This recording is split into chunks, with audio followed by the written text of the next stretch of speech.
So thank you for coming, Susan Mounts. Let me do a brief introduction for those who don't know you. Okay. Okay. So Susan Mounts, Susan, as she's known, was born and raised in Nebraska. She's a human rights activist as well as a healthcare worker. Susan, before she moved to the south of the United States, where she lived, she lived in both Georgia and Mississippi in the United States of America. Susan believes in the freedom of everyone, most especially the Igbo tribe of West Africa. She has constantly campaigned for the release of unjustly incarcerated people in Nigeria and is also at the forefront for the fight for liberation of all indigenous people seeking freedom from Nigeria. Susan also campaigns for Christians that have been murdered, raped by terrorist organizations existing as well in northern Nigeria. She's well versed in social, political, and economic issues and has always been interested in speaking up for the protection of religious freedom and liberties. She believes that a fight for freedom, or for a fight for Christians in Nigeria, came from a revelation where she prayed to God to lead her path and make her do things greater than herself, which led her to fight for Nigerian Christians with a focus on Biafra. So we have Susan Mount in the house. Thank you, Susan, for being here again. Thank you. That was a brief introduction of you and what you're all about. Let's start with the first question on everyone's mind. Susan, what was your first introduction to Biafra? What is known as Biafra today? Well, my first introduction, like you said, I had a revelation where I got down on my knees and prayed to God and asked him to lead my path and guide me to do things greater than myself, which led me on another path of meeting some immigrants that were crossing through Libya, through the Mediterranean Sea, into Europe. So I wanted to know why. Why are these immigrants moving in large numbers to Europe? So I started talking to a few immigrants themselves and that survived Libya.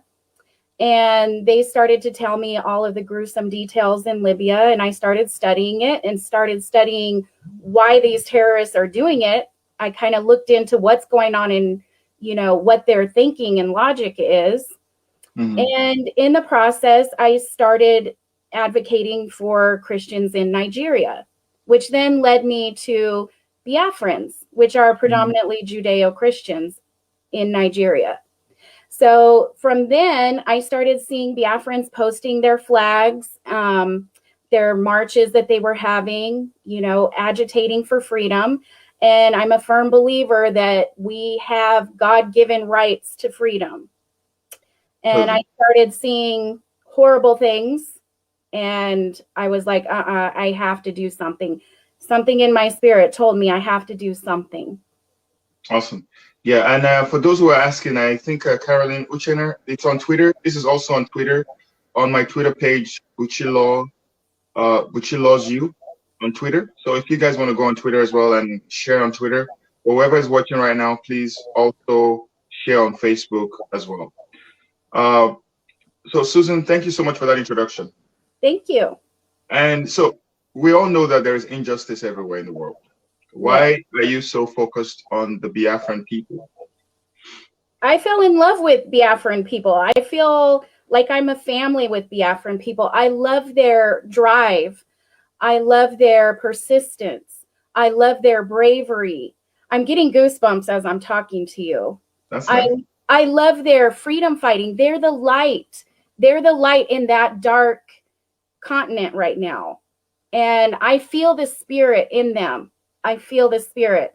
And Biafrans do not deserve this. They do not deserve this. And I just feel a connection. I feel a spiritual connection. And I feel like a family with the Biafran people. Great. And now you said a spiritual connection.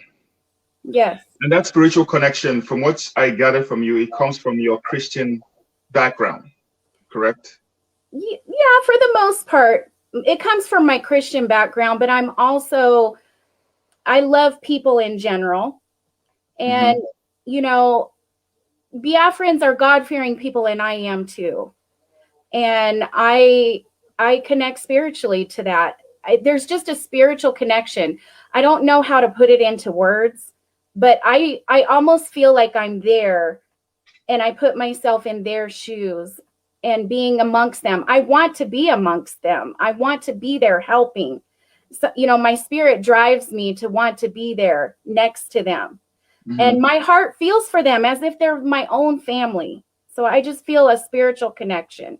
And it mostly could be through my Christianity, but it comes through being a human being. I want to fight for other human beings, and this is where God led me. Yes, totally. So pretty much, you being a white woman, most people would say that, do you think that, and I don't want to create a race, bait you or anything. Now, as a white woman who stands as an ally for the Biafran people, what are you doing to ensure that you don't come off as having this white savior, mentality that people might throw at you? Okay.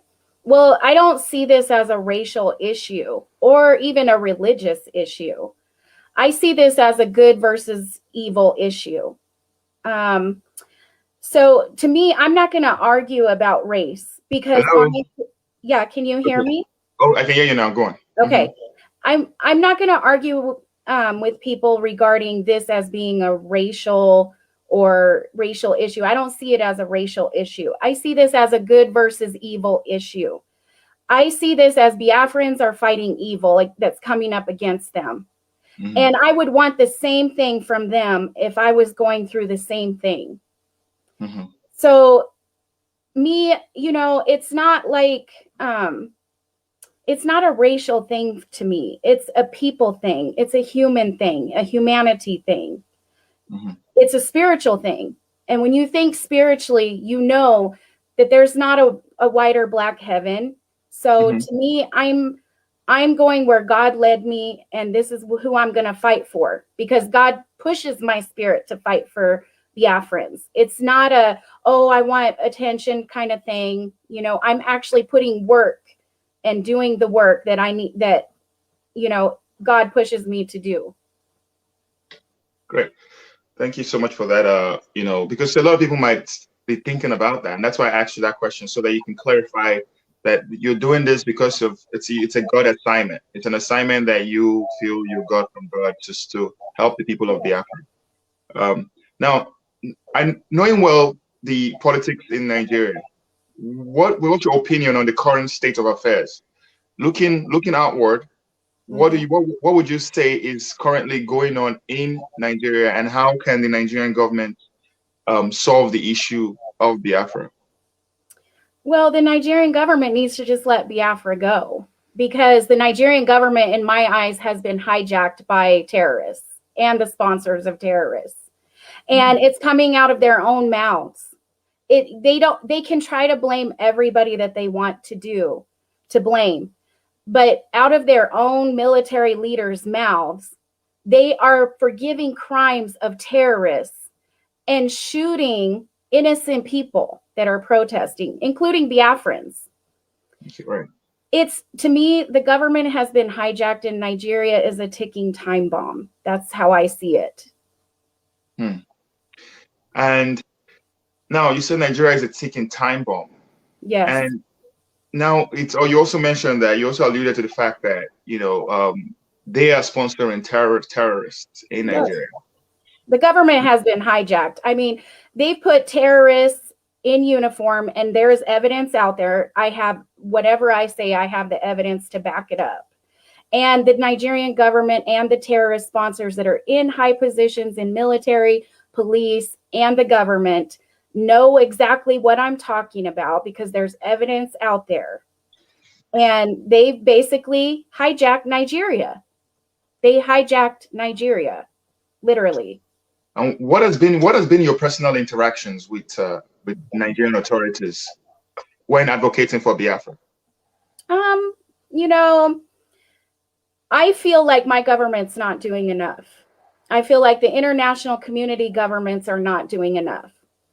So in the interim, when I see people being unjustly arrested or unjustly imprisoned or unjustly terrorized or tortured or raped, I'm going to open my mouth.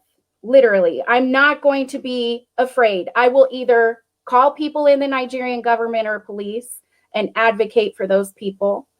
I'm going to go online and advocate for these people and address the Nigerian government through social media. Hopefully they're listening. I believe you keep doing that. And so tell us some of the things that you've done and what has been the reaction? What has been the reaction of the Nigerian government towards you? Most of the time they hang up on me, but I am persistent. And, you know, I want to direct the leaders that have the most problem. Okay. Because honestly, I do not believe Buhari. I believe there's a fake Buhari in there. I really do. He hasn't come out to address his people. Okay. So some of the tactics I use is to keep the pressure on them. Come on, come out, address your people. Things are happening in the country. Terrorists are running the country. They're being forgiven crimes. They're being put in military and police uniforms and sent to Biafra land and Southwest Oduduwa land to persecute Christians. And that's what it is. That's what it is. How can you, in one side of your mouth, say that you're going to fight Boko Haram, and then the other side of your mouth, you're going to forgive their crimes if they repent? And who's on ground watching these repentant Boko Haram? The evidence is out there and clear. And I have called my own government, and I have tried to get people in the international community and the U.S. to wake up and be aware what's going on over there with evidence. I don't just say something. I don't just believe anything. I look with evidence and I present with evidence. I have been able to talk to certain government officials here in the U.S. I've been talking to some other Americans and other Christians that are tired of what's going on over there with Christians.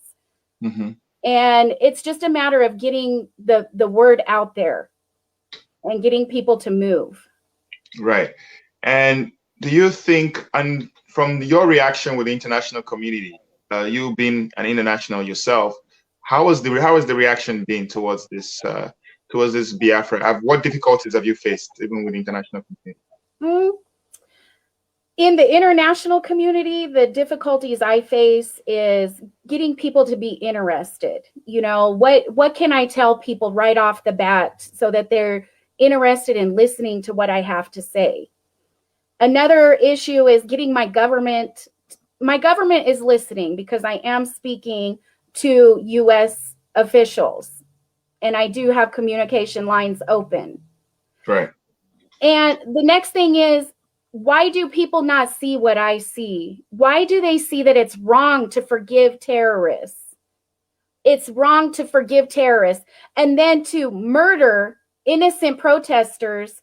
To me, getting people to see what the people want in Nigeria versus what the government wants. We're listening too much to the hijacked government of Nigeria. We need to start listening to the people. And that is my goal, is to tell more Americans about what's truly going on there with evidence. So getting them to listen, give up their daily lives, you know, take a minute, let's talk about this, let's fight for humanity, that kind of thing. Another thing is division. People are so busy arguing about religion, race, everything. Let's talk about freedom first. Let's talk about freedom and fixing things that are going on over there in Nigeria regarding humanitarian crisis. I just don't understand it. I'm like several other people that I've spoken with in America and in the international community. We don't understand why this is being allowed in Nigeria, but we are going to get to the bottom of it and find out, because Biafrans don't deserve this. Neither do the Oduduwas or the Christian, any type of good person or Christian in Nigeria or in Biafra land deserve this at all. Right. And what again would you say is the long-term effect if the international community keeps ignoring what's happening in Biafra or in Nigeria? What will be the long-term effect of that to the international community as a whole? Well, I think the number one effect is it's going to make us look like we sponsor terrorists. because the terrorists are going to try to kill off every Christian in Nigeria. And we're not sponsors of terrorists in the U.S. That's not how I want to be represented in the U.S.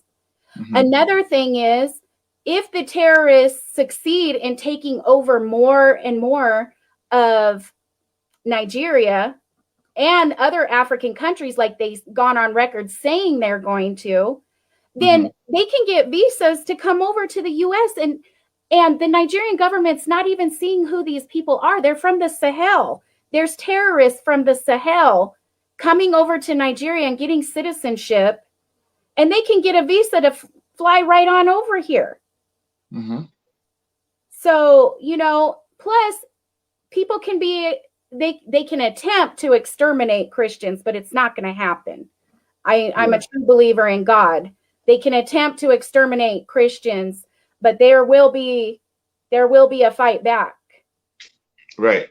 And now I know that ultimately this sort of feels like a war between, as you said, good and evil. Yes. But again, the target, it seems like from what I'm getting from you, it seems like the target is Christians. And most Biafrans are Christians. Judeo-Christians. Biafrans practice Judaism and Christianity. Same thing. I support Judaism, and I am not ashamed to say I'm a Christian. Totally. And I believe there is a religious freedom that most parts of the world, especially democratic societies, should. Yes. And how do you think the Nigerian system of government is sort of like shuffling that democratic freedom of religion in Nigeria? What would you say about that? Well, there's proof that they are trying to shift away from democracy. There's councils in the north that are put on by terrorist sponsors that want to change democracy in Nigeria and change it more to their laws than what they believe. And it's not right, because not every Nigerian citizen or Biafran, it's not a regime. It's not Hitler. Mm-hmm. It's people. It's a free country. And little by little, people are encroaching on the democracy and freedom of Nigerians. All you have to do is look around. The evidence is already out there. They have councils that they put together that try to change the constitution of Nigeria or secretly do things under the people of Nigeria's noses without the people even knowing or agreeing to it. Right. They're putting terrorist sponsors in high positions in Senate, in the government, and they're changing laws without listening to the other senators who happen to be from the Southeast or the Southwest. They're not allowing them to speak. Mm-hmm. So they're slowly taking away democracy little by little. Right. And most people will say that Nigeria is a center place in Africa's development, and whatever happens to Nigeria ultimately affects the whole of Africa. Yes. Why then would you say that whenever the name Biafra is mentioned, most people find it sort of threatening, whether in Nigeria or whether in other parts of the world? They just, people talk about the Holocaust that happened to the Jews. People talk about the Rwanda genocide. People talk about, what happened in Vietnam. But whenever people raise up what happened in Biafra, it seems like there's this don't talk about this, scare for war. What's your opinion about that? And how can the government change the narrative of that? I guess I need to understand more what your question is. So my question is, in terms of the narrative, the Biafra narrative seems to be a narrative where people feel very hurt talking about, mm-hmm. but it's not going anywhere. It's still there. Yeah. There is the Holocaust. People still talk about the Holocaust today. There's a Remembrance Day for that, but the Holocaust. But most people don't want to talk about the Biafra because there's always this sense of quiet it down, don't talk about it. The past is the past, forget about it. What would you say to Nigerians who try to quiet it down, or to the Nigerian government, what they can do to even in America, yeah, we see how people, people talk about Black lives and encourage, Black, diversity. Right. What would you say needs to be done in Nigeria to effect that cause, where people are free to talk about Biafra without fear of their lives? I feel like you should not suppress the people talking about Biafra, because Biafra is democracy. And why are people trying to suppress something that's, why are you trying to suppress good people? Like, even the Nigerian government right now has more soldiers and police down in the southeast that is predominantly peaceful people, and not a lot of crimes like in the north. Mm-hmm. So to me, there shouldn't be silence, but there obviously there is, because when there's an good versus evil battle, of course, when there's good coming out, or there's a goodness of people there, the evil always follows behind and tries to suppress it and keep the bad secrets from coming out. To me, the Nigerian government is trying to suppress what is going on in Biafra. And they've done a good job taking over the media. In Nigeria, the media don't speak about any of the horrific things happening there. Mm-hmm. So to me, it's our responsibility to be a voice for those people. The Biafran people are the most brave people and persistent people that I know. Mm-hmm. And they don't deserve this. They don't deserve this at all. And to me, the reason the Nigerian government wants to keep it silent, because they want to suppress the truth and not let the international community find out what's truly going on. And that's what I truly believe. And, you again being an international, a foreigner, what would you say, how did you get so much knowledge about what's going on in Biafra? Like, a lot of people don't know how much you know, and I'm asking this question for other people who might be watching from other parts of the world, whatever race they are, whatever nationality they come from.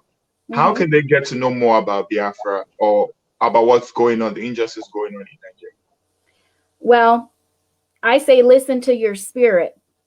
If you come across something and you see people posting several things about atrocities and torture and unjust killings, and just like the Lekki toll gate right now, and all the Biafrans that have been killed, you have to speak up.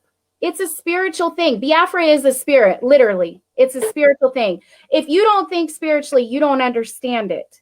But to me, to remain silent, you're just as guilty. You're just as guilty to see something and remain silent.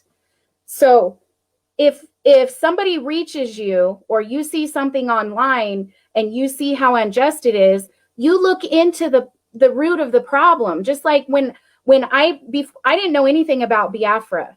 Okay, I started with immigrants going to Europe. Then I was like, I need to get to the root of the problem. What's going on? Not this many people go to Europe for nothing. I want to dig into this deeper. And you dig and you dig and you study and you talk to people and you do your research.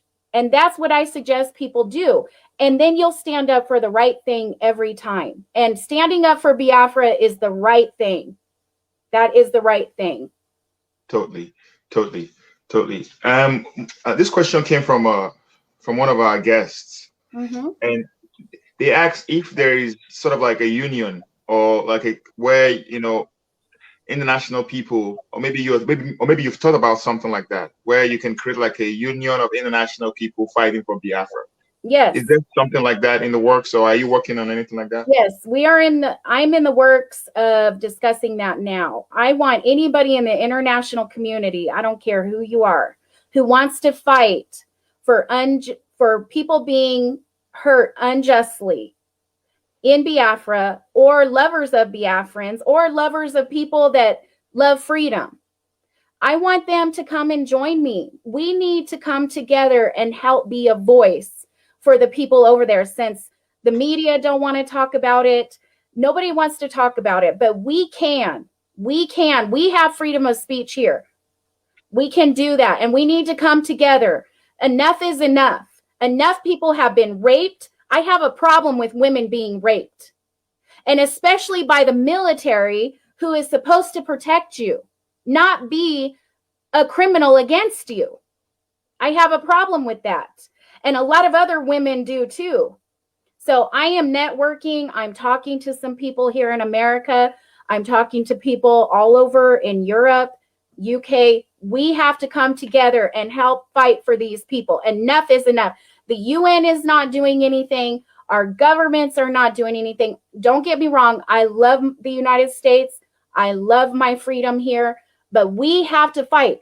I ask them, why are we fighting for people being persecuted in other countries, but we're not doing anything in Nigeria? Why?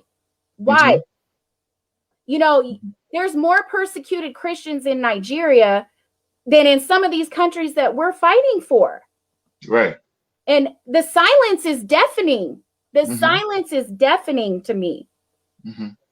And I'm not going to put up with it no more. I want to put together international, if you are in support of freeing people, I want you to contact me. I'm on Facebook. Contact me. The international community needs to stand up. Those people in Biafra land are brave souls, and they deal with horrendous things on a daily basis. I couldn't even imagine myself mm-hmm. being in that position. Right. Sorry, I get kind of passionate about it. No, please be very, we love this passion is needed in our show. We love all our guests to be as passionate as you are when we're talking on topics that that interest them, like this for Biafra. Now I want to ask you this question again.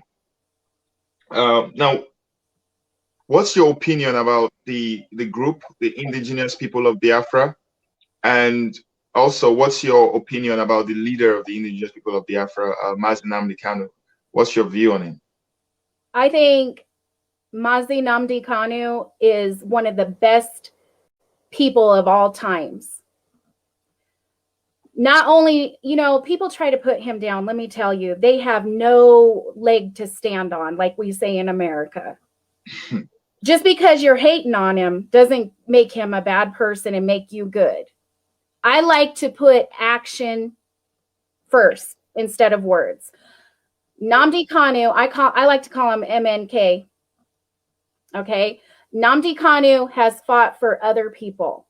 He was in prison and was tortured and sacrificed for other people. If they think this is easy, fighting for freedom and fighting for people, especially in the world, and against a terrorist hijacked government called Nigeria, it is not easy. You never have peace.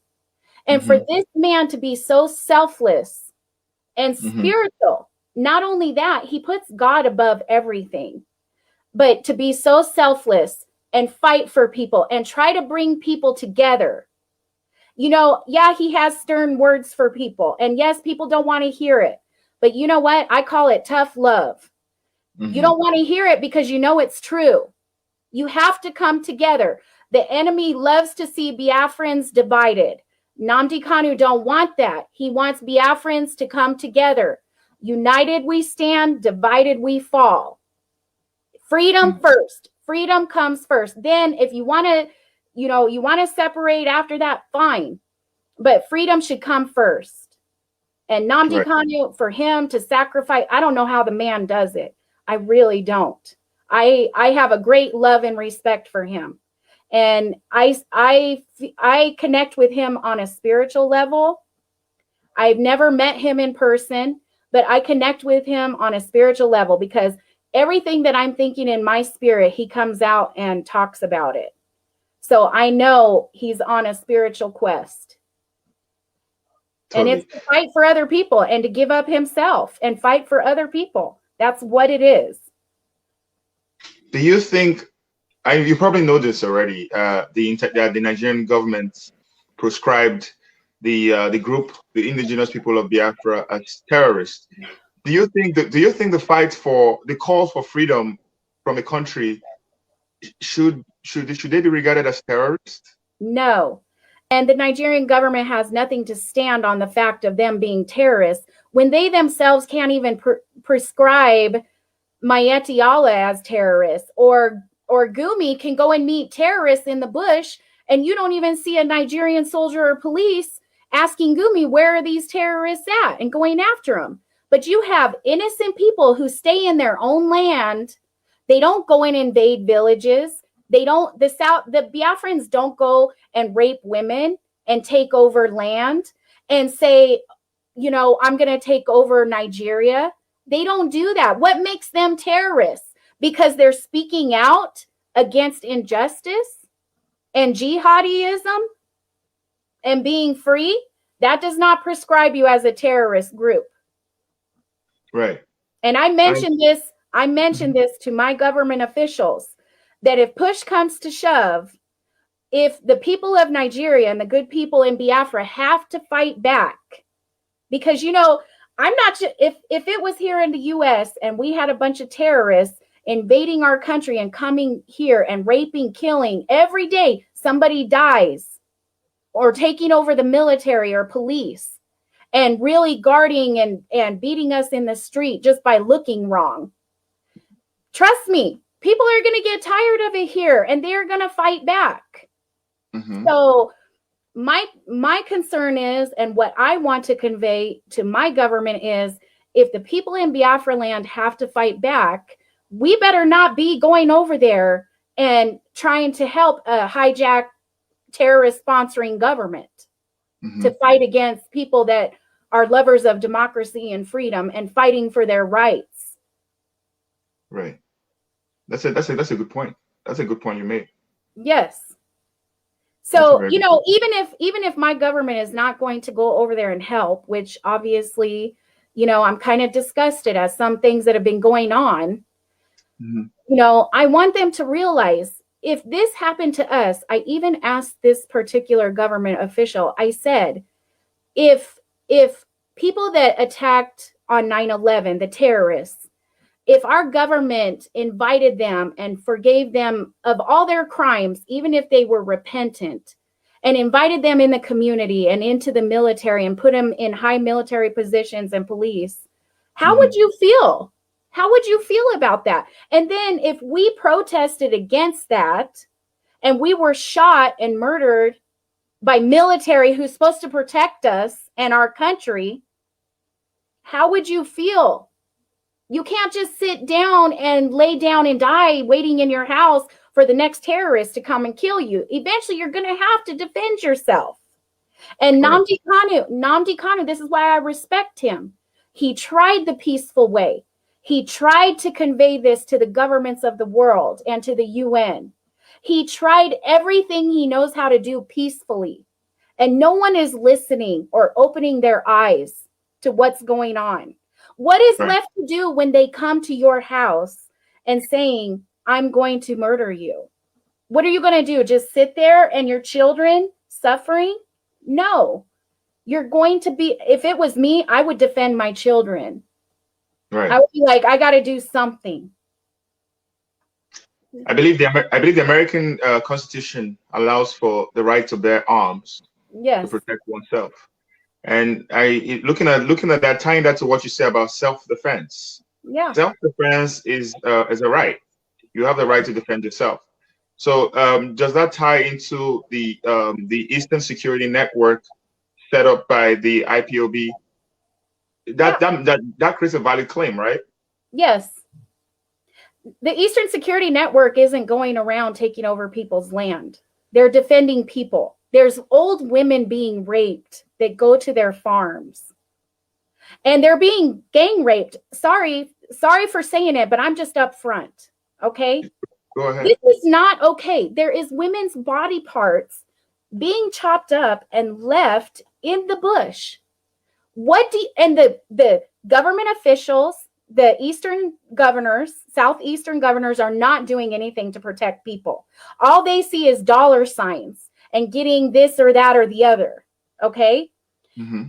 The police, you can't trust the police because the Nigerian terrorist sponsoring government's too busy putting jihadists in police uniforms and the military and sending them down to the Southeast where it's predominantly peaceful.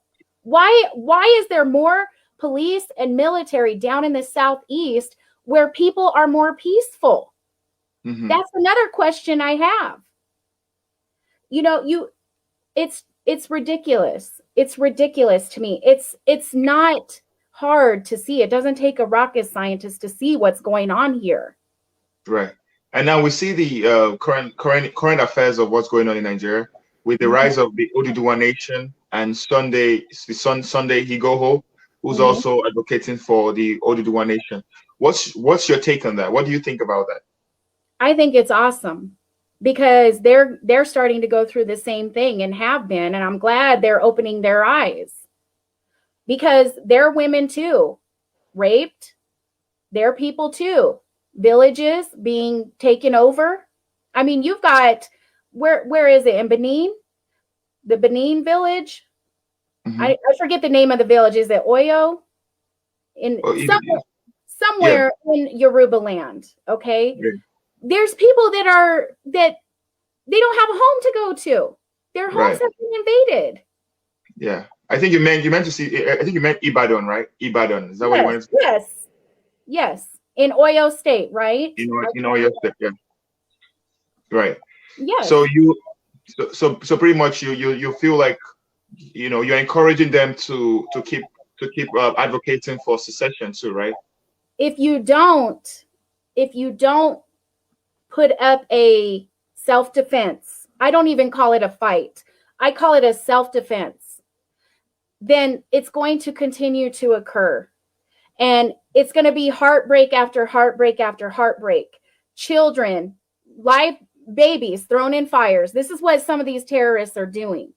Throwing live babies into fires, chopping people up, raping women, chopping them up, killing. It's ridiculous. I saw a guy with his hands and feet tied together, hanging from a tree, with police and military uniformed men lighting a fire under the guy while he's hanging from a tree. This is not right. This is not right. How much evidence does the international community need? I'm sorry, I'm getting very passionate again. No, but listen, it's not right. This is why I cannot stay quiet. I cannot stay quiet no longer. And this is why I buck up against the Nigerian government, because they have shown time and time again, they do not care. They do not care about the Southeast and Southwest. They are forgiving terrorists through their own mouths and their own military leaders. And for the international community to know that there's an Operation Safe Corridor, that should not even have existed. Why is the international community even allowing, or condoning that terrorists can be repentant? And who's watching these terrorists when they're released? But yet you are arresting and incarcerating innocent people, and not only that, torturing them. Right. I haven't seen in the Nigerian news where they tortured a Boko Haram or a terrorist or incarcerated them for very long. Where are they at? Where are these terrorists? I can't keep silent no more. I can't. Totally. And I want to ask you this question as we round up. How has been the support of the Biafrans towards you? Have you gotten support from them in terms of like moral support, emotional support, whatever? How have they been responding towards you? We're an emotional support for each other. We are human beings to human beings. And even though I'm not going through what they're going through right now, I feel their pain. I put myself in that position. I don't feel their total pain. Don't get me wrong. But I want to be their support system too. I want to be a voice for them. They are the most brave people. I don't understand how you can survive this many years living under such hell. And like I said, that's why I admire Nnamdi Kanu. He tried the peaceful way. Not one person on this planet can say that Nnamdi Kanu did not try in a peaceful way and bring it to the attention of the international governments. No one can say that, because he did. Yeah. And I have to be their support. I love their support for me, but I do not consider myself above them. I consider them so brave. Like, I look up to them, and I want to be an emotional support for them because they deserve it. This is wrong. This is wrong what's going on. Someone in the comment section asked a question. It says, the person said, will you visit Biafra when Biafra comes? Yes, and I'll be ready to have a dance off with whoever wants to celebrate with me. And another person asked if you were married to a Biafran or no. No, okay. So that's we have to get I'm not married to a Biafran, but I have lots of Biafrans that I love like family. Totally. Well, I wanted to just say some. I know you've said a lot, and this is just your final thoughts. Whether it's encouraging words to the Biafran people, whether it's some advice to the Nigerian government, whatever it is, what you want to say to the international community, just all of that. Just this is your final spot to just say whatever you feel you want to say. That you feel you have to say. Please feel free to say whatever right now. Okay. So I want to address the Biafran people, specifically the people that are living over there in Biafra land. I don't even call it Nigeria. We don't call Biafra land Nigeria. Okay. I know that God is not going to let us down. He's not. I'm getting goosebumps while I'm saying this. My spirit tells me that God is not going to let you down. I know right now it looks bleak. I know right now it's scary. I want you to know that my heart is bleeding for you, and I'm praying every day, and I'm doing more than praying. I'm putting my faith to works, because faith without works is dead. Persistence is key, and I want y'all to know that I love you so much, and I'm doing everything that's within my power. And I pray to God he gives you redemption on this very earth. I pray to God. To the international community, we need to step up our game. These people are dying. They are being tortured, and we are seeing the videos. We cannot just go on with everyday life without trying something. Even if it's just a few hours a week to donate your time, to call the U.S. government. I have phone numbers to call the other governments in other countries to help do something. We have to do it, and we have to come together. Even though we don't have media coverage, we can come on social media and come together and fight for these people. And to the Nigerian government, shame on you. We know out of your own mouths that you are sponsoring terrorists and putting terrorists in high positions and forgiving their crimes, and they get to be treated with luxury, while people that are not in your belief system are being slaughtered, prisoned, and tortured. And how dare you do that to humanity? And you know what? You want to store up food in warehouses and make that big money and be the top man having the greatest houses and cars and all that corruption and sponsoring of terrorists. May God have mercy on your soul from an American citizen. And I will be watching what you're doing next and sharing. And that's what I have to say. Wow, Susan, this is amazing, man. I know that we've spent time, but I'm very conscious of time. And I just want to say thank you so much for pouring your heart, pouring your spirit. For those who don't know, I have been talking to Susan Mount. She is an advocate, an activist, a passionate soul, a lover of freedom, a lover of God, someone who cares and someone who empathizes with the sufferings going on, most especially in Biafra land in Nigeria. For those who don't know where Biafra is, it's in Nigeria. And today we've had a wonderful conversation. Please follow Susan on Twitter. Follow her on Facebook. Connect with Susan on Twitter. Twitter handle is... other. I'm sorry, I didn't mean to cut you off. Let's follow each other and fight for these people in Biafra. They're our fellow human beings. Totally. So follow her on Twitter. Our Twitter handle is Susan Mount 45 at Susan Mount 45, and follow her on Facebook. If you go on my Facebook, you'll see that we shared together. So follow her as well on Facebook, and prefer solutions. Don't go and start asking us stupid questions like, are you married? Blah, blah, blah. All this kind of, prefer solutions to the problems that you feel he needs to get the job done, or give her more evidence that can support, a fight for Biafrans in the international community. I just want to just say, Susan, thank you so much for coming again. And for those who don't know me, my name is Buchilo KK. I'm a lawyer, and I am also the CEO of the Leadership Standard. So please follow us on on Facebook as well as on YouTube. Let's keep talking. And this month we had our Biafra series. We don't usually talk about Biafra all the time, but we talk about other things most focused on leadership. We all are looking for great leadership all around the world, and I'm an advocate for great leadership, for good leadership, and we are praying that that leadership finds itself someday in Africa, where Africa can be as developed as the rest of the continents in the world. And on this note, I want to say thank you all for joining us today. Thank you all for your comments. Thank you all for being with us today. We love you all. Please stay strong. Susan Mount loves you, as you can see, and stay strong. And hopefully we'll bring her on again sometime in the future to talk about progress that has been made for the quest for Biafra. Again, love you all. Have a wonderful weekend. And God bless you all for watching. Bye for now. Thank you, Susan. Thank you. Bye. Bye.